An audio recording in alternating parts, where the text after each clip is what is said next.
I recognize that I've been very fortunate to be around some of these living legends of the sport, like Charlie Butt, or my time at Yale with Steve Gladstone. And so I've taken a little bit from everyone who I've worked with, but I've also recognized that you have to be yourself, and you can't just try to imitate someone else.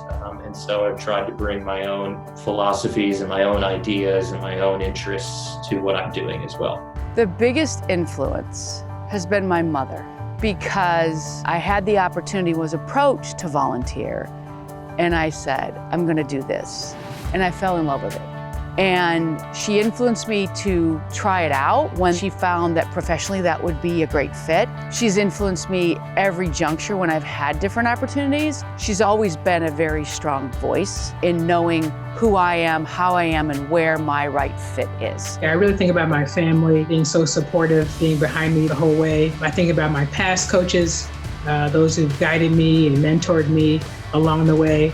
It's not easy being a coach or a teacher or a parent, but every day I really do give thanks to those who coached me, supported me, and mentored me. I've had a lot of people that have pushed me in the right direction and inspired me to be better. As far as coaches, I pull from the best, and you find out what they're doing and you put it into what you're doing. But from the day I got here, I just would meet with coaches and say, you know, what does it take to be great? What does it take to be great here?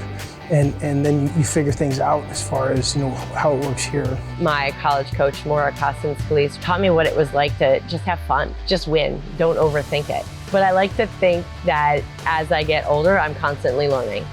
And while people influenced me that were older than me when I was younger, I think I'm greatly inspired by those around me now. I've learned a lot of different things from different people. I would say in some ways I go outside of my sport for influence and inspiration.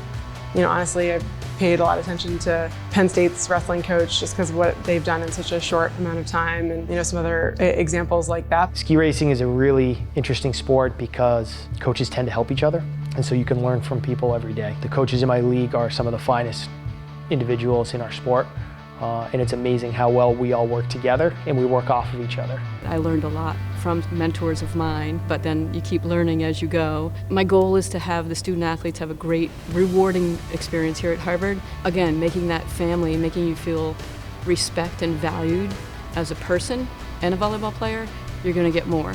So if we can develop that winning culture, you have to have that mutual respect. You have to want to play for someone, you want to play for your teammates. So I think that I learned a lot in that regard.